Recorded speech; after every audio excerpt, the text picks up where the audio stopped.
Not to put more pressure on you, but the fact is that the first time you have sex with a woman is crucial.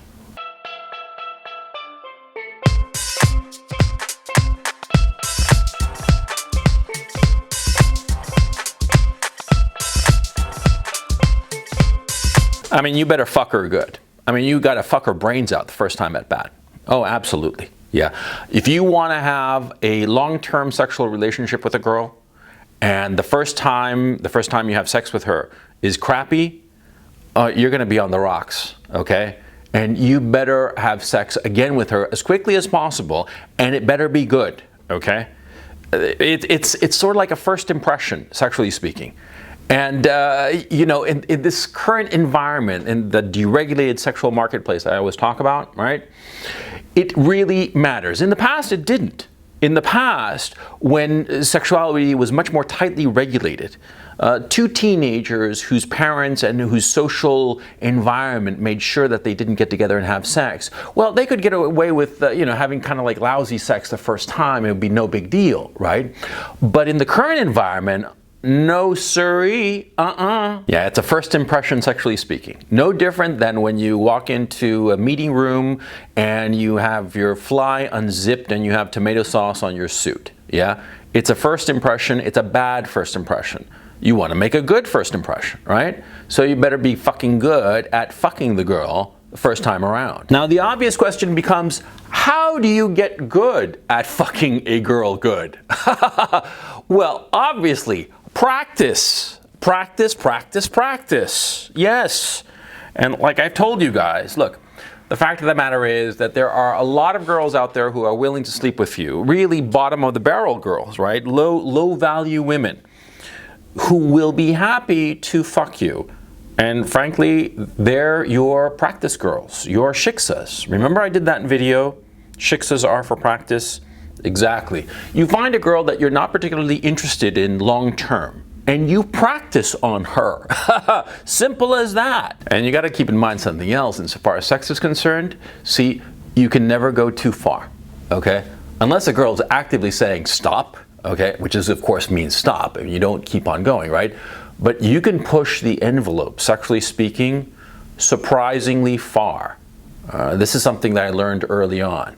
And I hate to go into the details, but I'm going to have to go into a little bit of the details. When I was 21, something like that, I actually have forgotten, I was teaching English as a foreign language and I met this girl, a student of mine.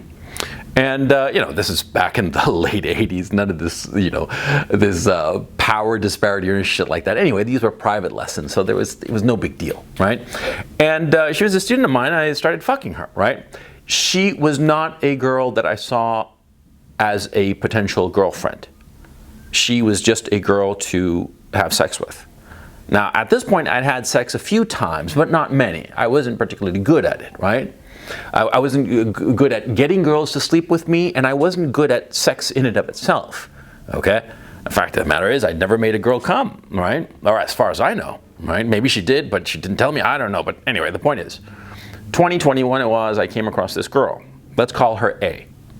And she was a lovely person, but I did not see her as a real girlfriend. She was just somebody that, quite frankly, and in a quite conscious sense, I started experimenting on, sexually speaking. Now, what did I do? Well, I did everything that you could imagine, practically, but it was systematic. Like, for instance, you know, having the old in, out, yeah, that was fine, but what happens if I only used my fingers, huh? And I started moving it around and experimenting and see what worked. And it was like this laboratory, okay? It was like, you know, if I push this button, she squirms this way. And if I push this other button, she starts doing that other thing. And she seems to enjoy it, okay? So let's just keep on pushing buttons and see what happens. That was basically my approach, for crying out loud. It's funny as fuck if you think about it. But it was invaluable experience. I mean, the sexual experimentation I did on this girl, A, back in the day, like I said, she was a lovely girl, and I think that she actually had fallen for me, okay? Doesn't matter at this point. This is 3 decades ago, for crying out, more than 3 decades ago at this point.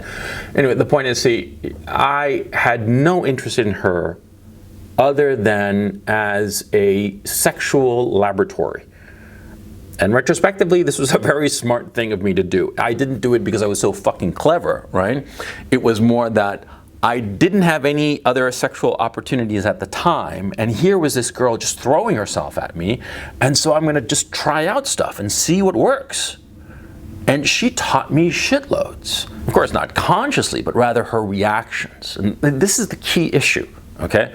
When you start experimenting on a girl, sexually, right? The whole point is to see what reactions you get and to start like labeling it in your mind.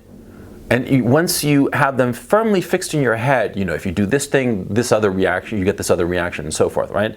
Then you try it out on other girls and see if it's a universal thing or it's a specific thing. Because a lot of times you'll discover that what one girl likes, another girl hates, okay? And vice versa. And so you have to sort of like understand that there are certain things that you can do sexually that are universal and certain other things that, you know, are particular, right?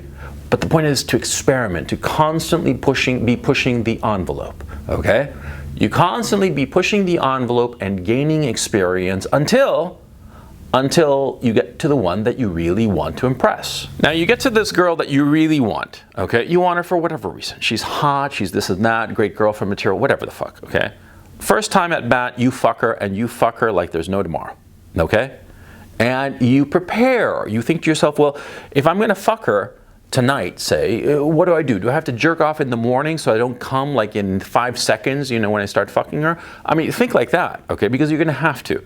You have to prepare it a little bit, okay? And you have to know yourself. Some guys, you know, can go without jerking off or having sex for a week, and they start fucking some girl and they can go for an hour without coming. Great. There are other guys who, unless they jerked off in the morning, if they fuck the girl or try to fuck her, you know, at the evening, they're gonna come in 3 seconds. Okay, and if you come in 3 seconds and you get a soft off, she's not gonna be happy. She will say that she's happy and it's okay and she understands, but bullshit, she's not gonna like it, okay? So you gotta know yourself and understand that at the end of the day, quite frankly, you know, sex is a marathon or a middle distance run, right? It's a you know, 3K or 5K or something like that. The longer, the better. Simple as that. And see, always have her like a little bit nervous, okay?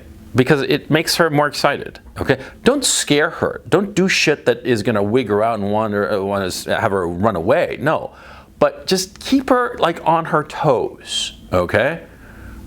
They like that. They like that very much. They like that very much, and they will reward you handsomely for keeping them a little bit off balance, a little bit nervous, a little bit like, holy shit, where's this guy gonna go next, okay?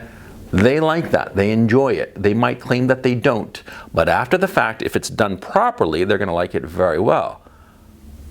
But here, of course, is the problem. You give a girl bad sex and fuck it, she might accuse you of rape or some shit like that. Not kidding, oh yeah.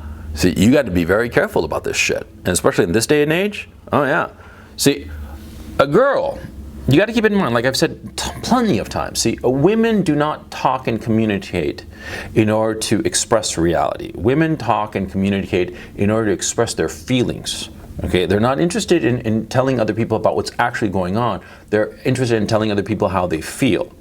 If you have bad sex with a girl, okay, bad sex defined in that she feels uncomfortable and icky and it's just not fun for her, she can easily morph these bad feelings into false allegations of rape against you.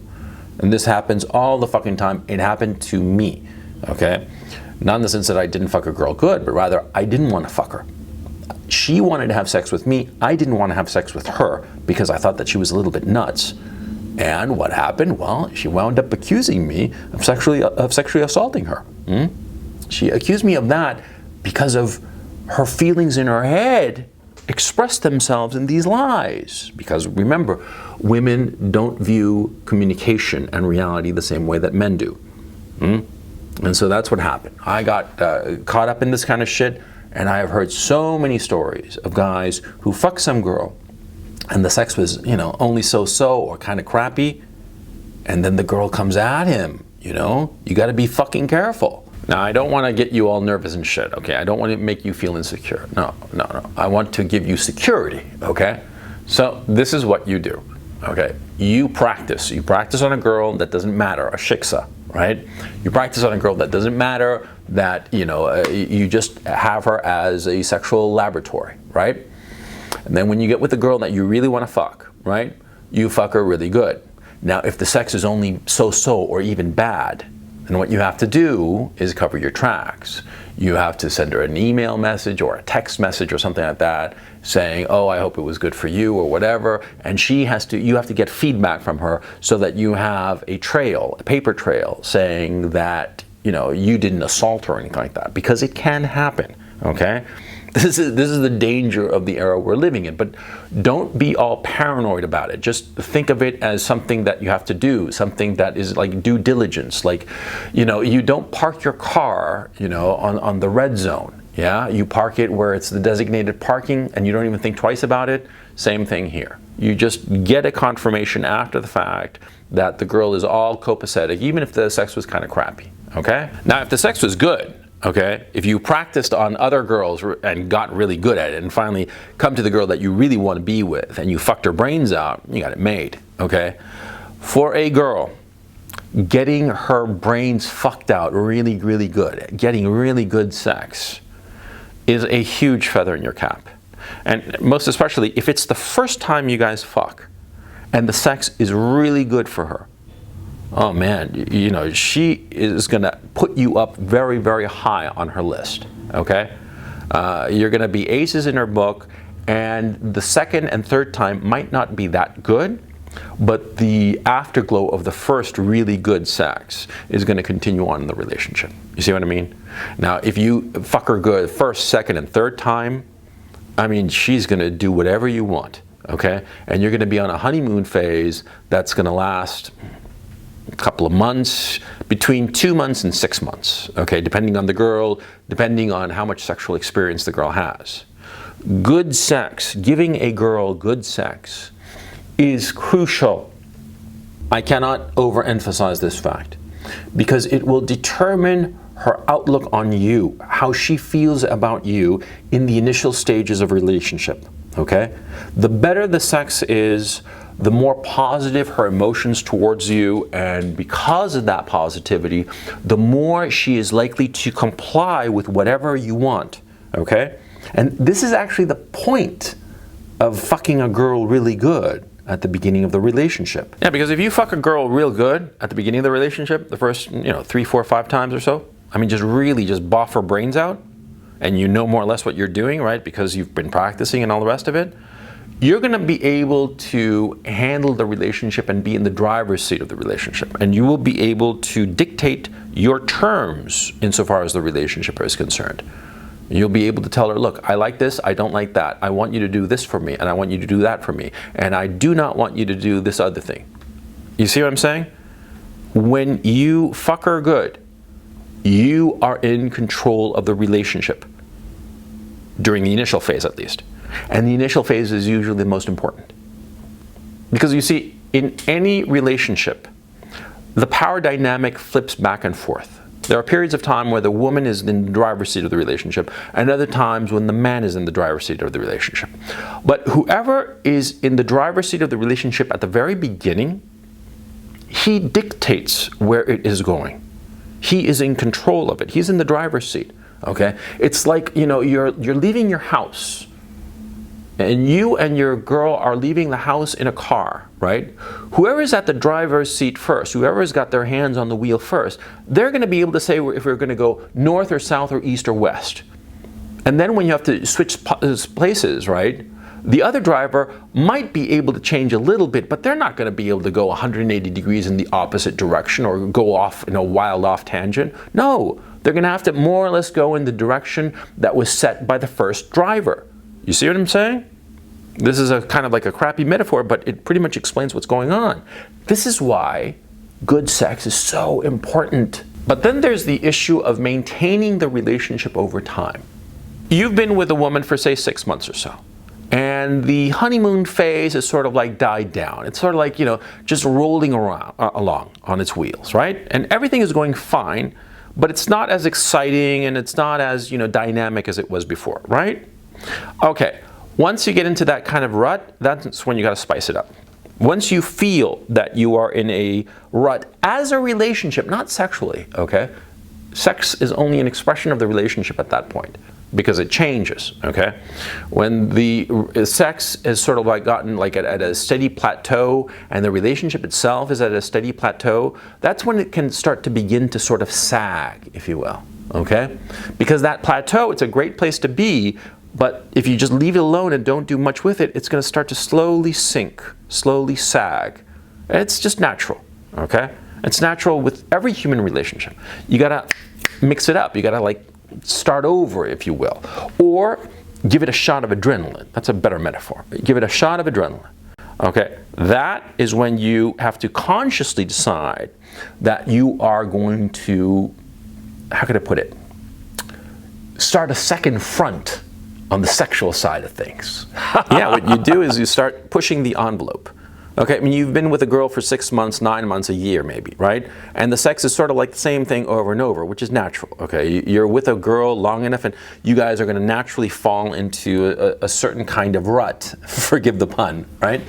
And so what you're going to have to do is you're going to have to break out of that rut, break out of that routine. And what you have to do is be as radical as possible.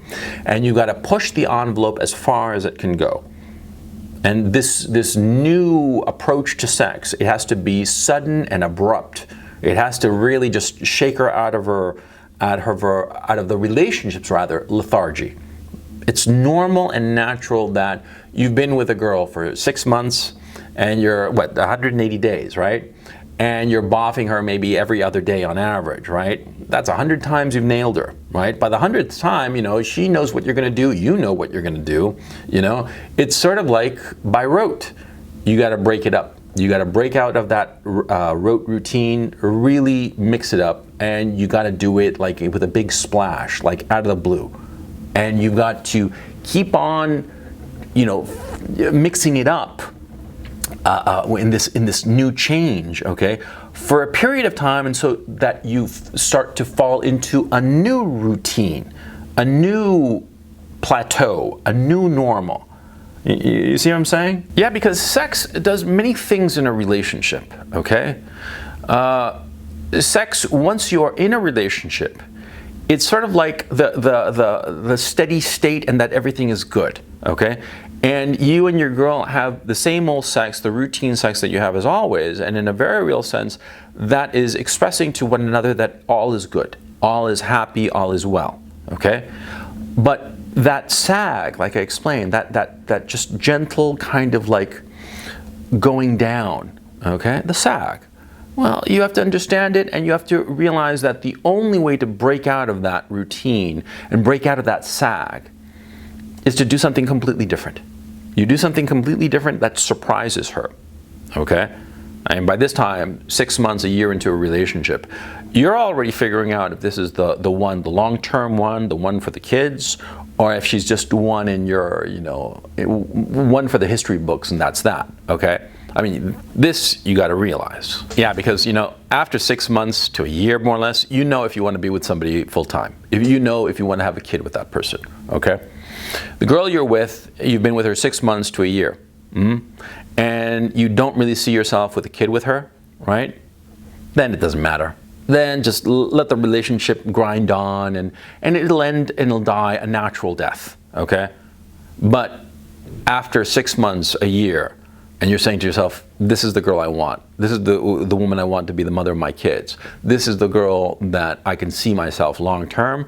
Then you got to mix it up. You got to mix it up, really just hit her hard with some new approach, sexually speaking.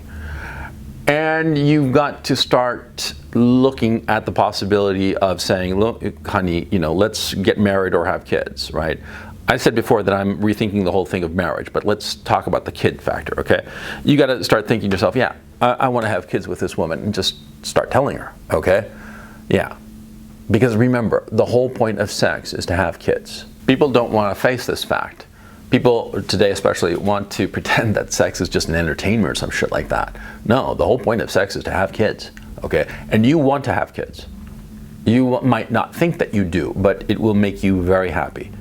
I'm ambivalent about the whole issue of marriage at this point, quite frankly, because I see the The downside is so catastrophic, financially speaking, if you're a guy who's an employee, that I'm not sure about it. But as far as having kids, you want to have kids. Kids will make you very happy. They've made me exceedingly happy.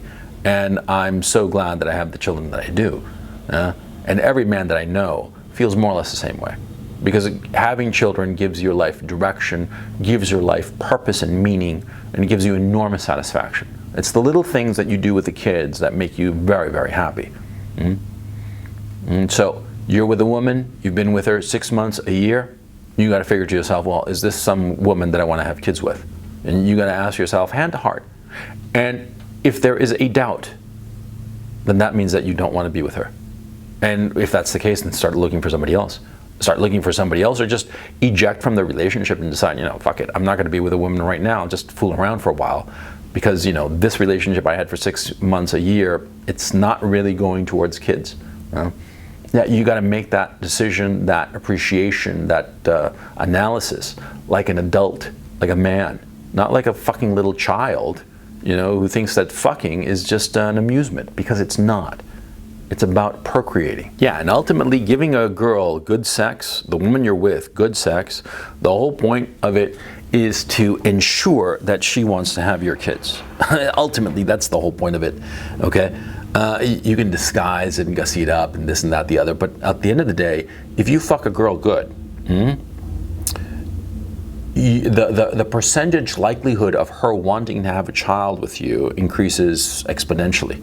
You can have the greatest intellectual rapport with a woman, but if you don't have that sex, that spark, sexually speaking, if you don't have that thing, it's not going to matter. She's not going to want to be with you or have kids. She'll just want to be your friend. Yeah. We know about it all the time. We've seen it, and it's happened to us all the time. The girl, she just wants to be your friend. She doesn't want to bury your babies. She doesn't want to fuck your brains out. No. But the girl that you fuck her brains out, you make her come like 3 times in a row, she'll want to have your kids. Fuck yeah. She'll be happy to. And you're in a relationship with her, she'll want to, most definitely. Okay? So understand what's going on. See, ultimately, we are animals. Never forget that. We are animals, and men and women respond to animalistic impulses, animalistic urges, animalistic satisfactions.